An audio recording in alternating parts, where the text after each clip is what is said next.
The medical room on Kepler 7 station was cold and white.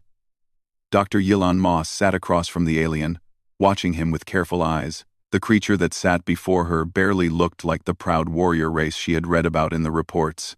Kethvar used to be a Zephyrian intelligence officer. Now he was something else entirely.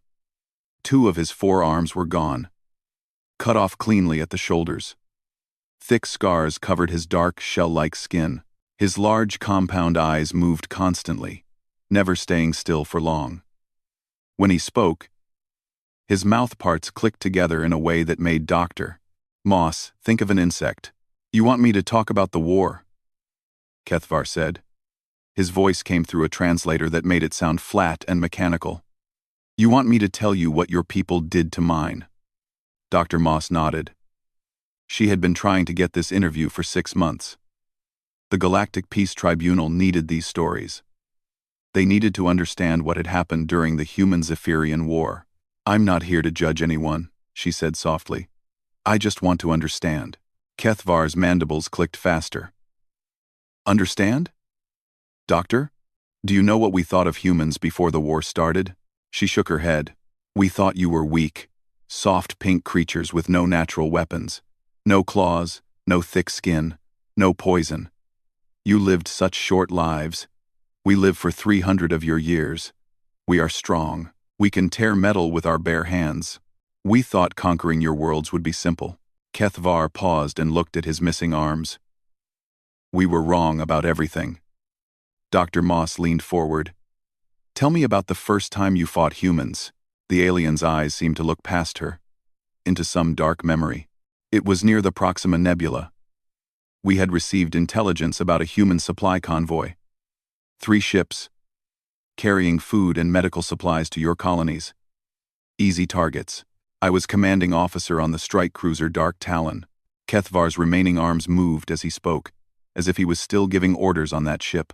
The convoy was exactly where our spies said it would be. 3 cargo ships with only 1 escort vessel. We came out of hyperspace right on top of them. Our weapons were charged. Our boarding pods were ready. It should have been over in minutes. "What happened, Doctor?" Moss asked. "The escort ship turned toward us. Not away from us. Toward us. It was smaller than our cruiser. Much smaller. It had maybe 20 crew members. We had 400, but it came straight at us like..." Kethvar paused, searching for words. "Like a small animal, attacking something 10 times its size." The alien's voice grew quieter. "We tried to hail them, to demand surrender. The response we got was unexpected." "What did they say?" The human captain said, "Come and take it." That was all. 3 words.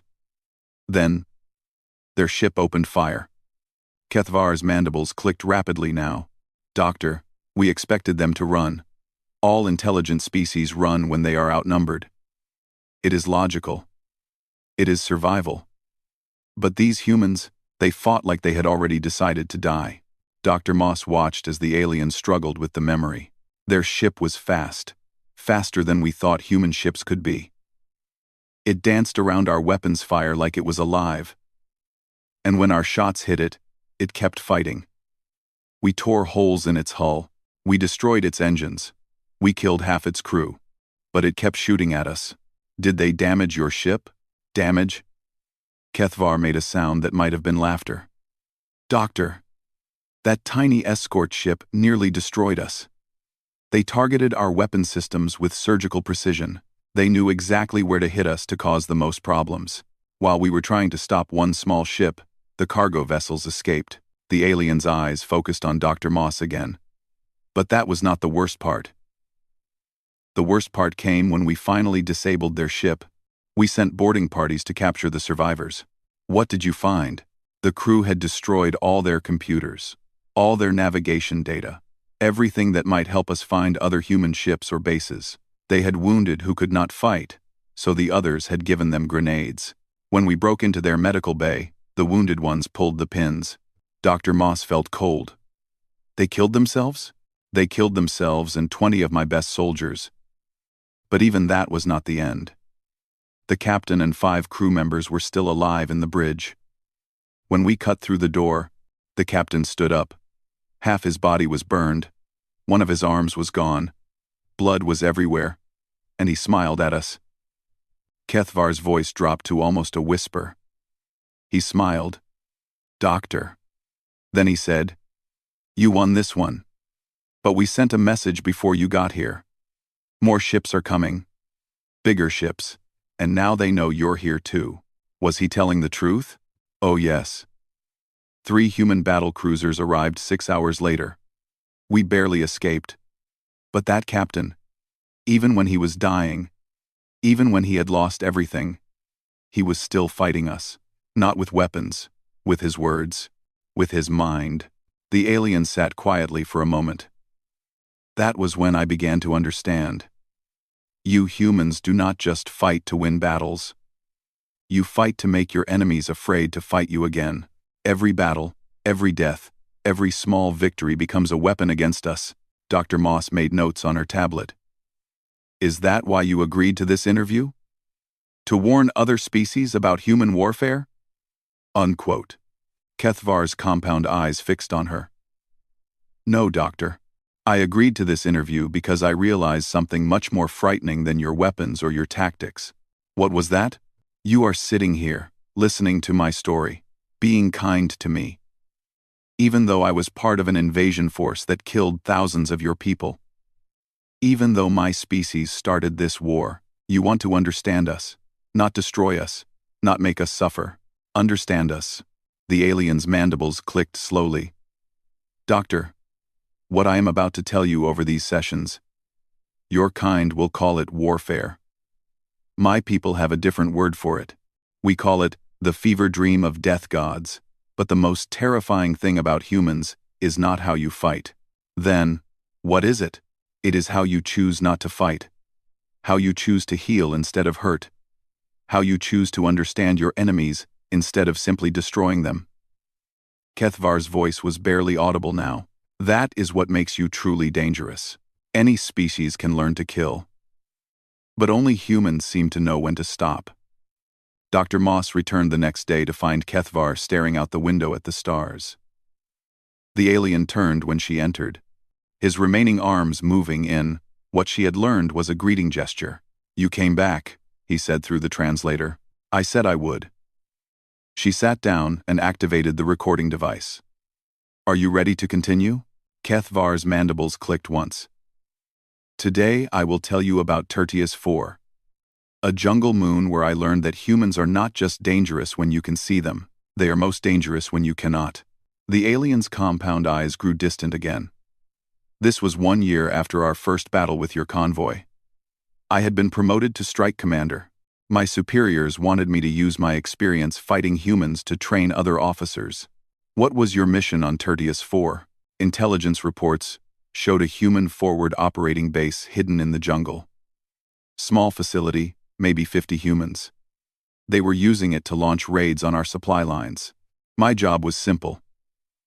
Take my best team, find the base, eliminate all humans, destroy their equipment. Kethvar's voice became bitter. Simple. That word means nothing when humans are involved.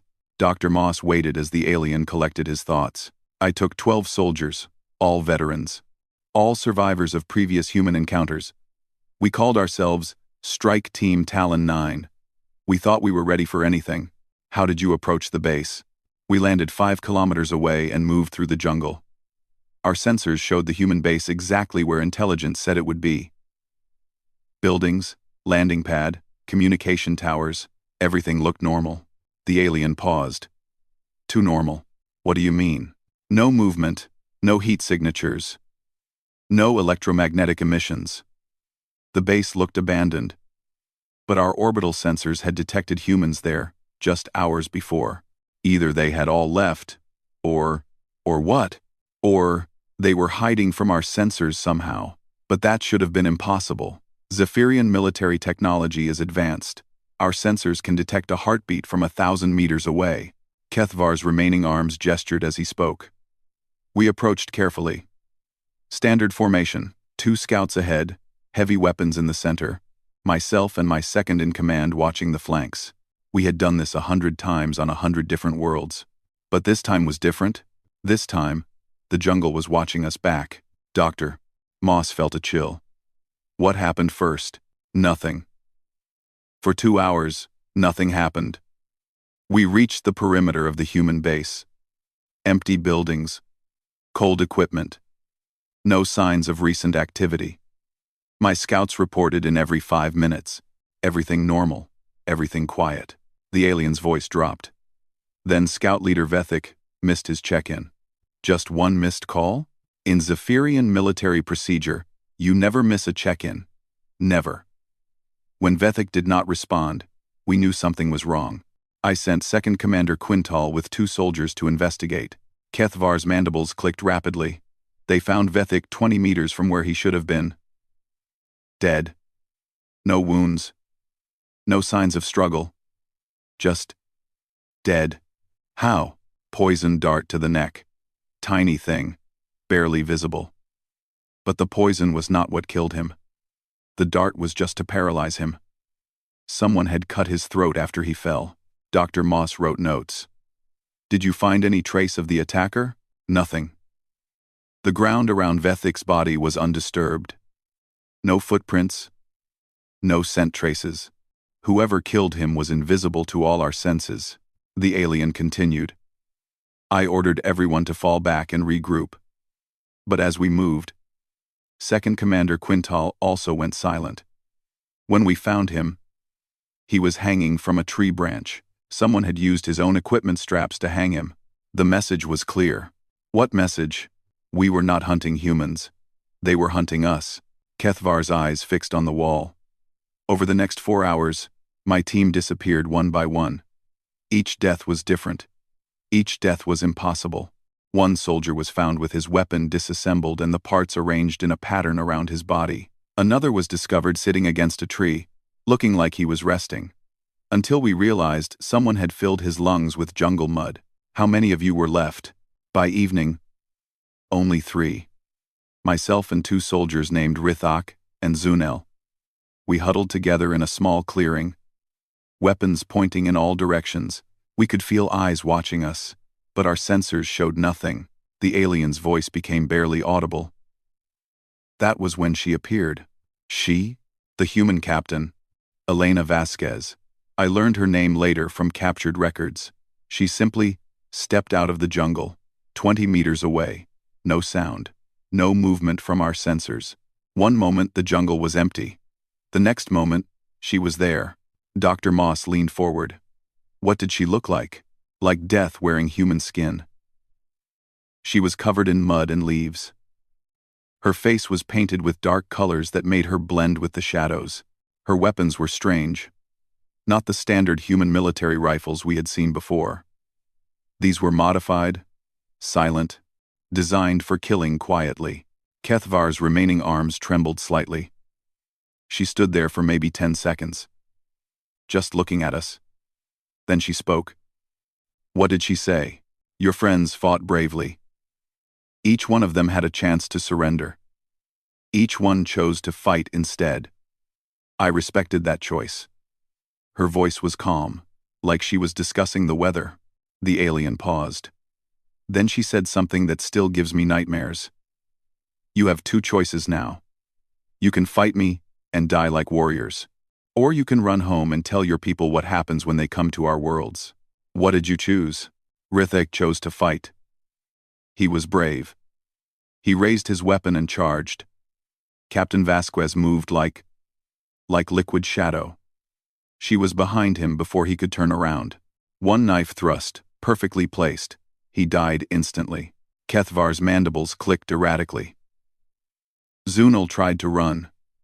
The captain let him get almost to the tree line before a single shot dropped him. Not killed. Wounded. Paralyzed. And you? I dropped my weapon and raised my hands. The captain walked over to where Zunel was lying and knelt beside him. She gave him something for the pain. Then she looked at me and said, Tell your commanders that Captain Elena Vasquez sends her regards. Tell them that this jungle belongs to us now. Tell them that every soldier they send here will feed the trees. The alien was quiet for a long moment. Then she disappeared. Literally vanished back into the jungle like she had never been there at all. I carried Zunil for 6 hours before our extraction ship found us. Dr. Moss set down her tablet. How did she disappear from your sensors? We never figured that out. Later intelligence suggested humans had developed some kind of technology that masks their biological signatures. But I think it was simpler than that. Thank you for watching. What do you mean? I think she just understood the jungle better than we understood our sensors. I think she became part of it. Humans do not just adapt to their environment, Doctor. They become their environment. They turn everything around them into a weapon. The trees, the mud, the darkness, even the fear in their enemies' hearts. Kethvar looked directly at Dr. Moss. We Zephyrians fight with honor. In formation. With clear objectives and defined roles. Humans fight like things that should not exist. They appear from nothing. They kill without sound. They leave messages written in the blood of your friends. Is that when you realized humans were more dangerous than your people thought? No, Doctor. That was when I realized we were not fighting soldiers. We were fighting ghosts. Ghosts with guns and grudges and infinite patience. The alien's voice was hollow. How do you defeat something that exists in the spaces between your heartbeats? How do you kill something that is already dead to everything except the desire to protect its home? Kethvar's compound eyes reflected the room's lights like tiny mirrors. Captain Vasquez could have killed me. Should have killed me. But she let me live to carry her message. That was not mercy, Doctor. That was psychological warfare. She wanted my people to know that humans could reach out and touch any of us, anytime, anywhere. She wanted us to be afraid. Did it work? Oh yes, it worked perfectly. On the third day, Dr. Moss found Kethvar drawing patterns on the table with one claw. When he saw her, he quickly stopped. Mathematical calculations, he explained. Fleet movement patterns. Even now, I still try to understand what your people did to us at Zephyr Prime. She sat down and started the recording. You were there for the siege? I Joe. When attention, A Joe, end with O, A Joe, end with O, A Joe. I was defensive coordinator for the orbital defense platforms. After Tertius IV, High Command decided I understood human tactics better than most officers. They wanted me protecting our homeworld.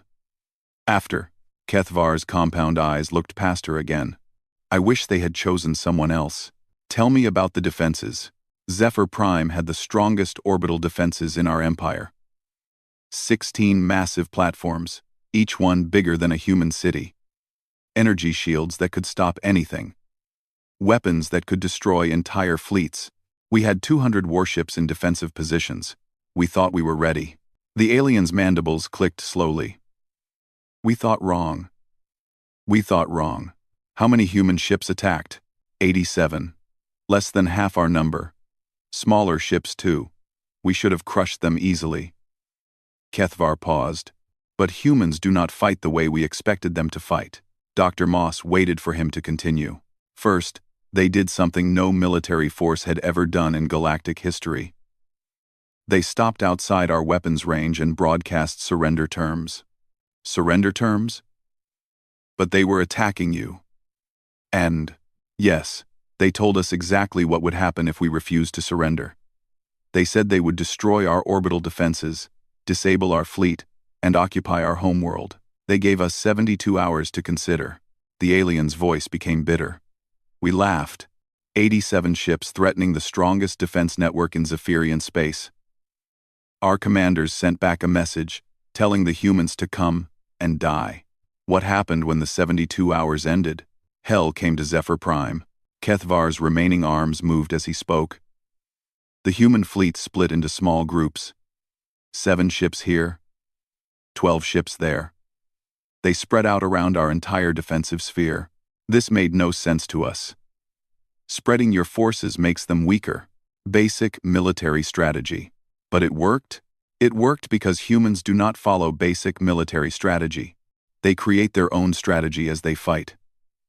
Each group of ships started attacking different parts of our defenses, not trying to destroy anything, just testing. Dr. Moss frowned. Testing how? They would attack one platform, see how we responded, then retreat.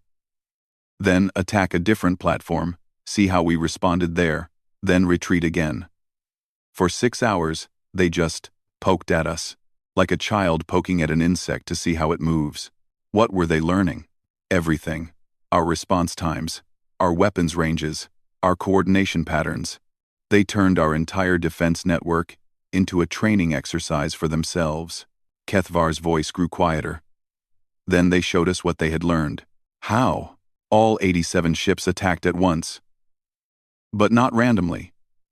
Each ship group hit exactly the right target at exactly the right moment. They had turned our own defenses against us. The alien stared at his missing arms. They attacked Platform 7 first, not to destroy it, but to make us move ships from Platform 12 to help. When we did, they hit Platform 12 with everything they had. When we moved more ships to help Platform 12, they hit Platform 3. Each attack created a hole in our defenses that they used for the next attack. It sounds like they were thinking several moves ahead. More than that, Doctor. They were thinking like a single mind spread across 87 different bodies. Each human ship captain knew what every other human ship captain was going to do before they did it. Dr. Moss took notes. How is that possible? We still do not know. Our intelligence suggested it was superior communication technology, but I think it was something else. Something more frightening. What? I think they all understood the same goal so perfectly that they could predict each other's actions.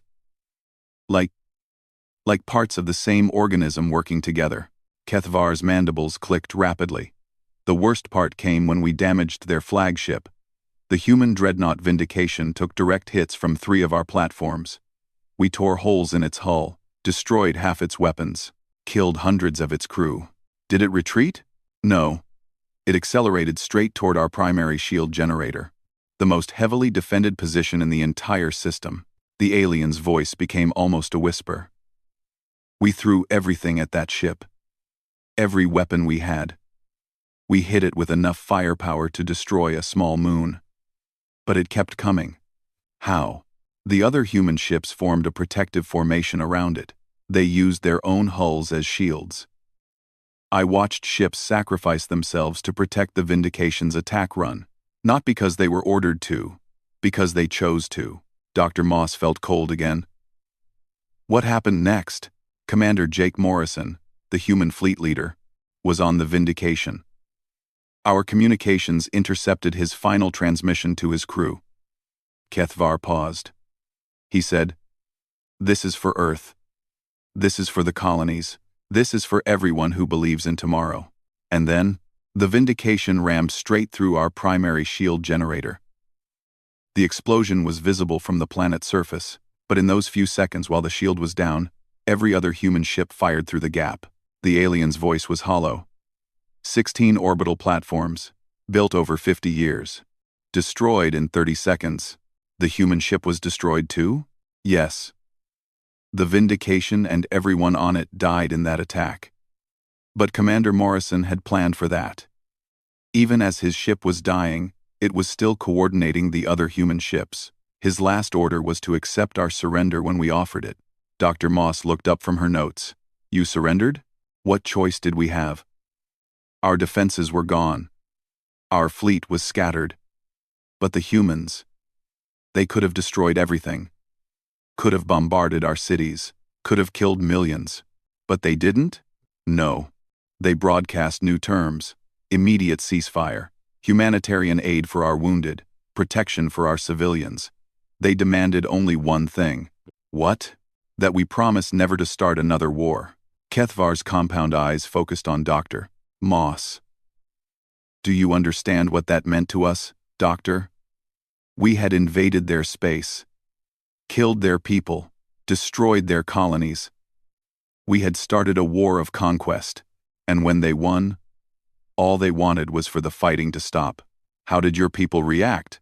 Our commanders could not understand it. In Zephyrian culture, the victor takes everything. Territory, resources, slaves. But these humans, they acted like they had fought the war, just to end the war. The alien was quiet for a moment. Commander Morrison died protecting his fleet's mission. But his mission was not conquest. His mission was peace.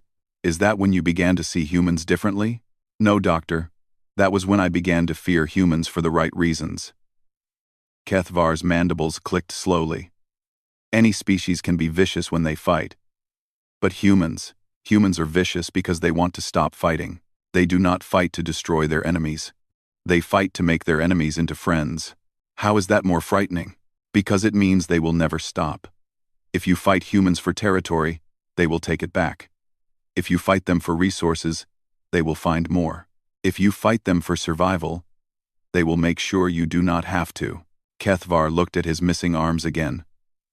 The most terrifying thing about the human fleet was not their weapons or their tactics. It was the way they mourned their dead even while they were winning. I heard their communications during the battle. After each ship was destroyed, the survivors would say the names of everyone who died. Not just later. In some ceremony. Right then. In the middle of the fighting. Why? Because every death mattered to them. Every loss made them more determined to end the war quickly. They were not fighting like conquerors, Doctor. They were fighting like protectors, protecting their own people by making sure the war ended as soon as possible. The alien's voice was barely audible. How do you defeat an enemy who treats your surrender as victory? How do you fight people who mourn their enemies dead, along with their own? Doctor. Moss set down her tablet. Is that why the war ended? The war ended because we finally understood what we were fighting. Kethvar's compound eyes reflected the room's lights. We were not fighting an empire or an army. We were fighting an idea. The idea that all thinking beings deserve to live in peace. And you can't kill an idea with weapons. No, Doctor. You cannot. Ideas are bulletproof. Dr. Moss noticed Kethvar seemed calmer on the fourth day. The alien's mandibles clicked in. What she had learned was contentment rather than stress. You look better today, she said as she sat down. I have been thinking about Dr. Chen, Kethvar replied. The human who saved my life. Tell me about her. The alien's remaining arms moved in complex gestures. First, I must tell you how I lost these arms. How I became a prisoner instead of a warrior. Dr. Moss activated the recorder and waited. It was during the Battle of the Helix Nebula. 3 months after Zephyr Prime fell, I was commanding a retreating task force. 5 ships carrying wounded soldiers and civilians trying to escape to neutral space. The humans pursued you? Yes. But not to destroy us. We learned later they were trying to capture our ships intact, to use as evidence for war crimes tribunals. They wanted to document what both sides had done during the fighting. Kethvar paused. My ship took damage during the running battle. Reactor overload. I was trying to repair the containment system when it exploded. That's when you lost your arms? The explosion tore them off and threw me across the engineering deck. Massive radiation exposure. Internal bleeding. I should have died in minutes. The alien's voice became thoughtful. Instead, I woke up 3 days later, on a human medical ship. How did they get you? My crew surrendered after I was wounded. The humans boarded all our ships and began treating the wounded immediately. They did not separate enemy wounded from their own wounded. Everyone got medical care based on how badly they were hurt. Dr. Moss made notes. What did you expect them to do? In Zephyrian military doctrine, enemy wounded are interrogated and then eliminated. It is more efficient than keeping prisoners. I expected torture, questioning, then execution. But that's not what happened? No. I woke up in a human medical bay. Clean white room, just like this one. Machines keeping me alive. And a small human female, working on my injuries. Kethvar's mandibles clicked softly. Dr. Sarah Chen. Combat surgeon for the human fleet. She had been working on me for 18 hours straight, without stopping. The nurses told me later that she had operated on me twice. Once to stop the bleeding, once to remove the radiation damage from my organs. Between surgeries, she treated 12 human casualties and 7 other Zephyrian prisoners. The alien's compound eyes focused on Dr. Moss. When I woke up, she was checking my vital signs. I tried to speak, to ask why she had not let me die. She said something that confused me completely. "What?" she said. "Medicine has no nationality, Commander. Sick and wounded beings need help. That's all that matters." Dr. Moss smiled slightly. "That sounds like a human doctor." I did not understand at the time. I asked her why she was wasting resources on enemy soldiers when her own people needed treatment. She showed me the medical bay. Kethvar's voice became softer. "Half the patients were human. Half were Zephyrian.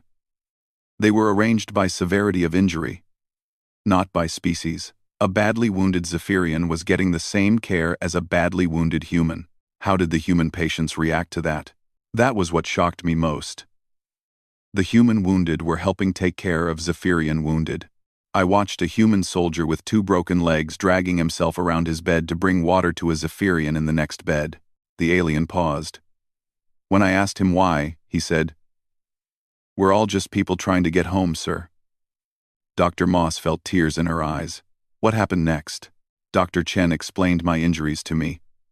Both arms gone, severe radiation poisoning, damaged internal organs.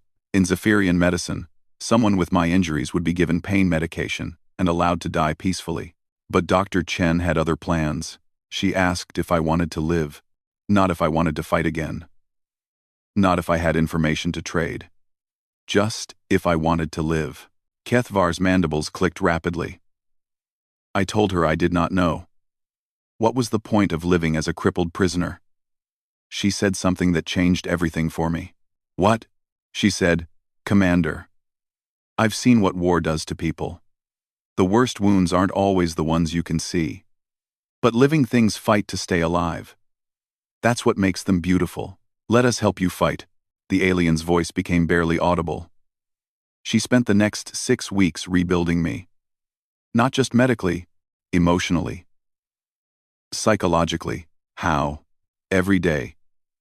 She would visit and explain what she was doing. Why each treatment was necessary. How my body was healing. She made me part of my own recovery, instead of just a patient. Dr. Moss leaned forward. "Did she know you were an intelligence officer?" "Yes." "But she never asked about military secrets. Never tried to get information from me.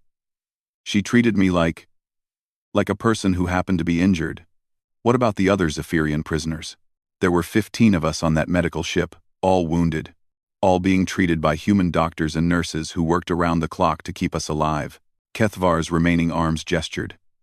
"I met Corporal Rodriguez during my recovery. Human soldier who had lost both legs in a battle 6 months earlier. He was working as a communications specialist while he recovered. He was still serving despite his injuries? That was what I could not understand.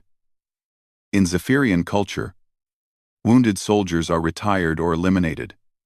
But this human, he had turned his injury into a reason to serve differently, not a reason to stop serving."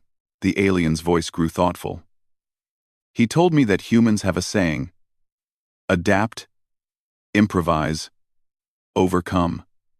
They do not accept that injuries mean the end of usefulness."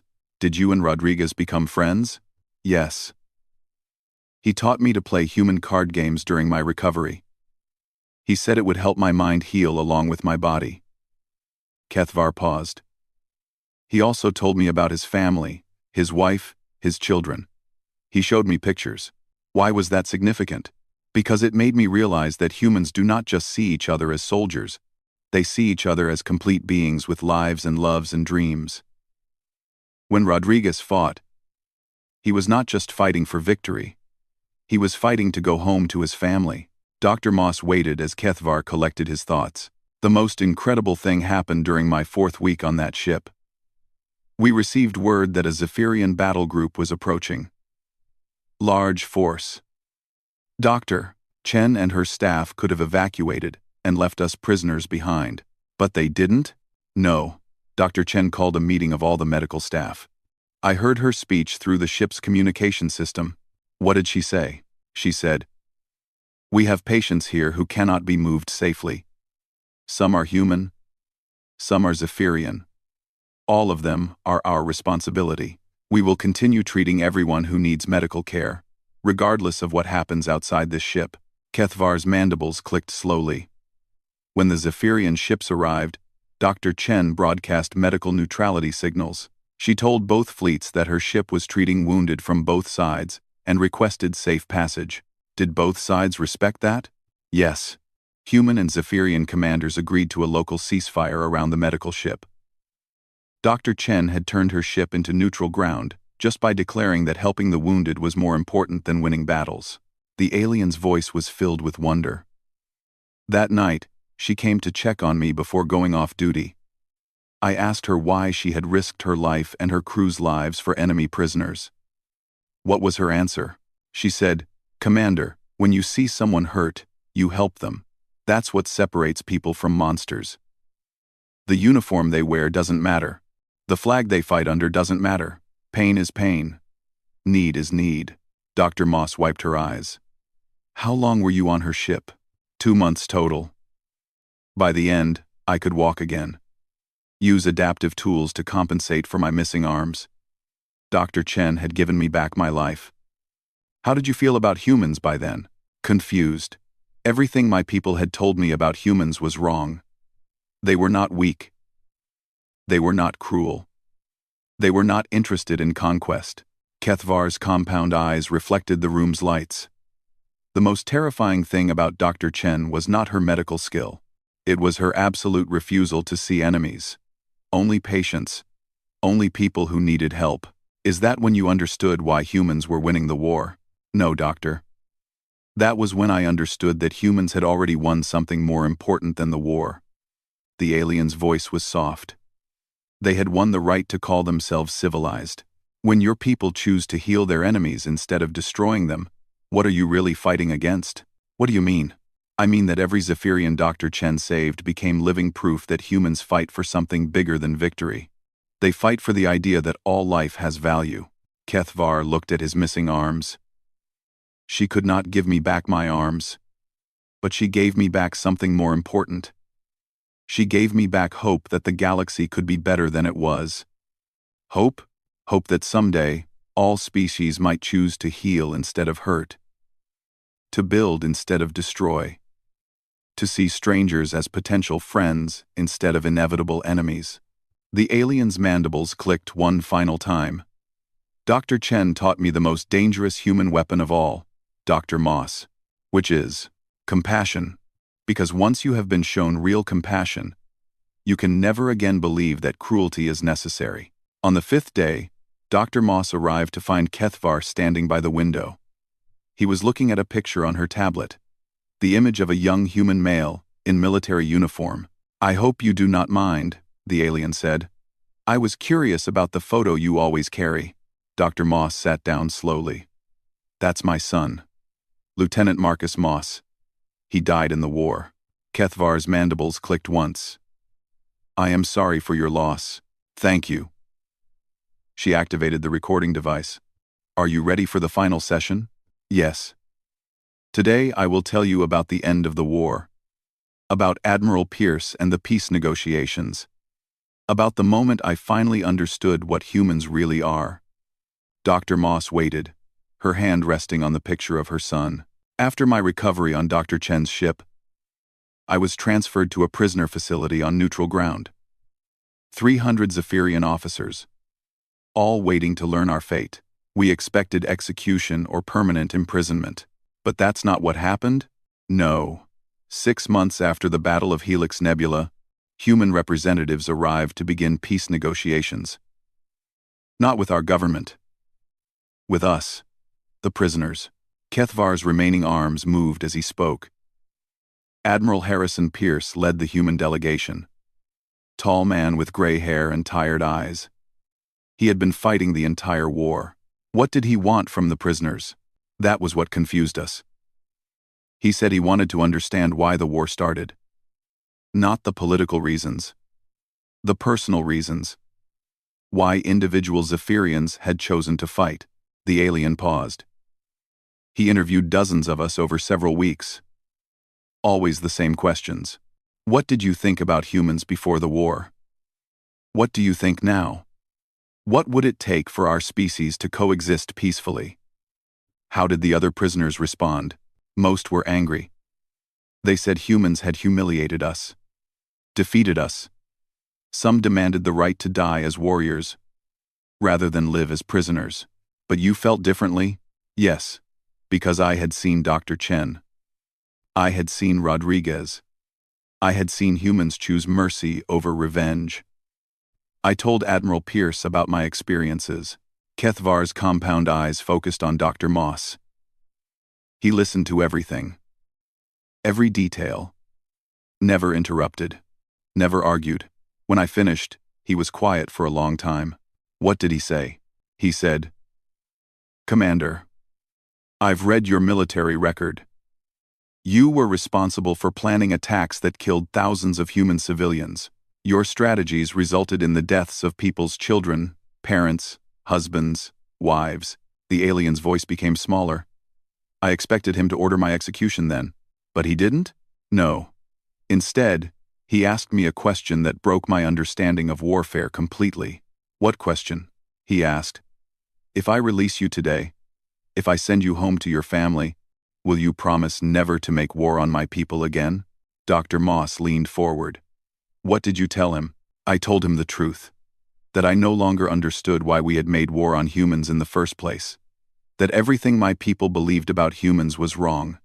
That I wanted the fighting to stop forever. How did he respond? He smiled. The first genuine smile I had seen from a human military officer. He said, "That's all we ever wanted, Commander. For the fighting to stop." 4. Kethvar's mandibles clicked rapidly. Then he told me something that changed everything.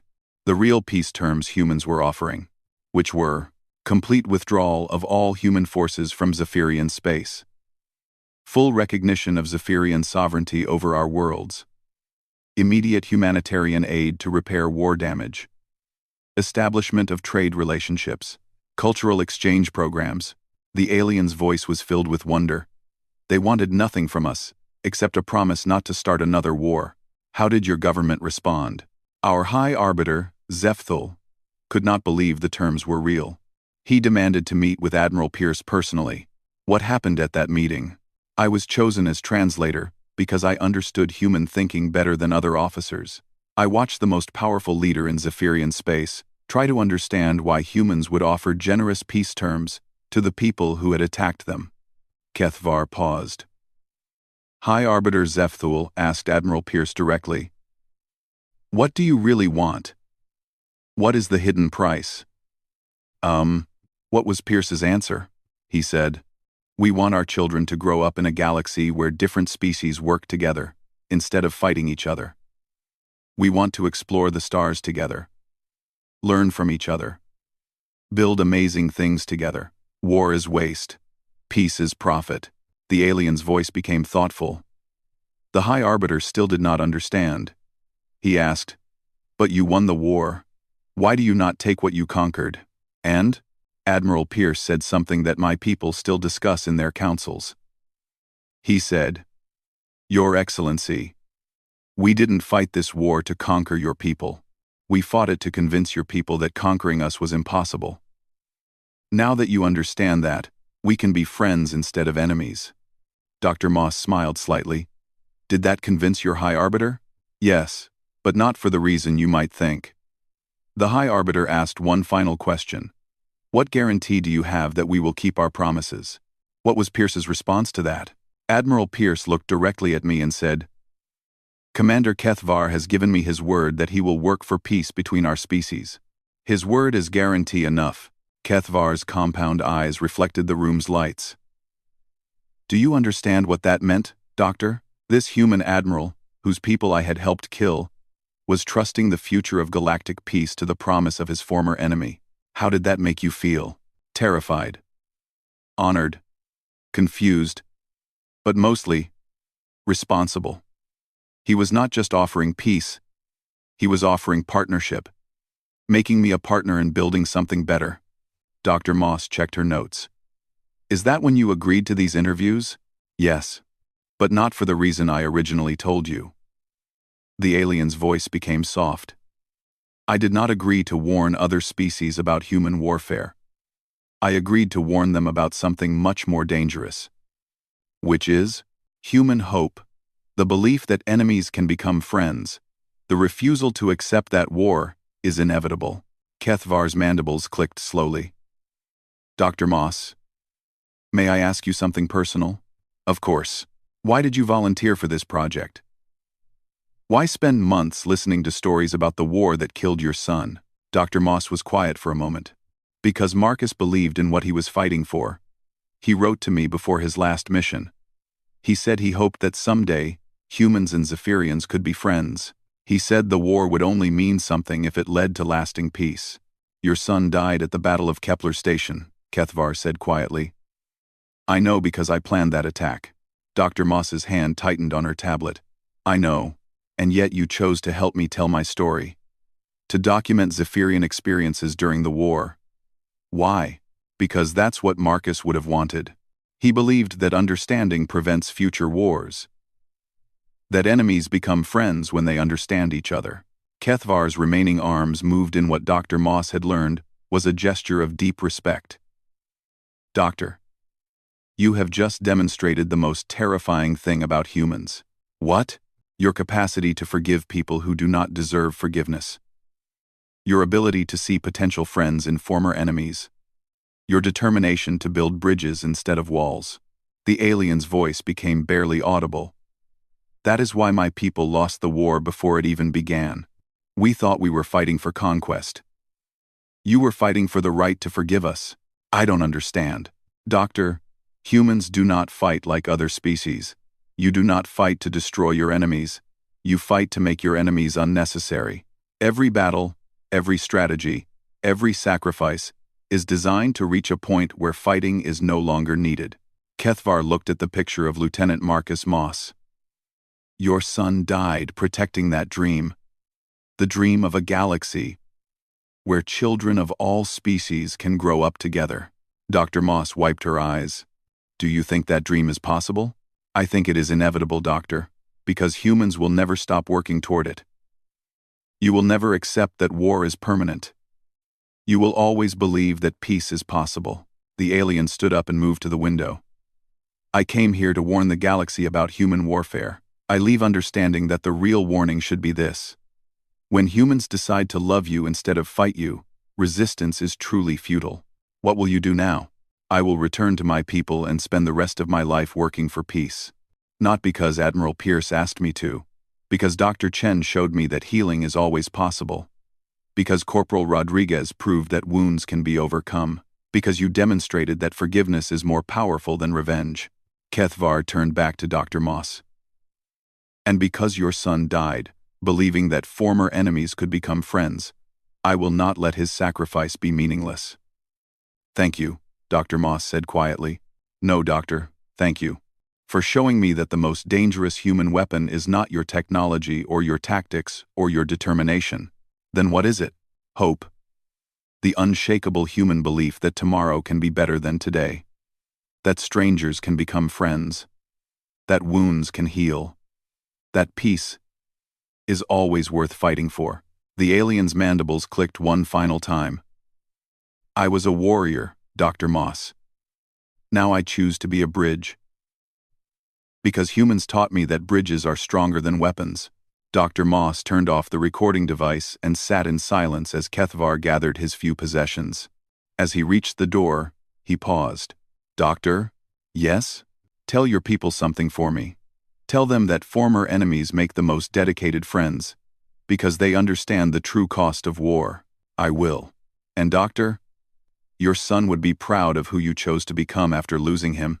With that, the alien who had once been a warrior walked through the door and into a future where enemies could become friends, where wounds could heal, and where hope was the most powerful weapon of all.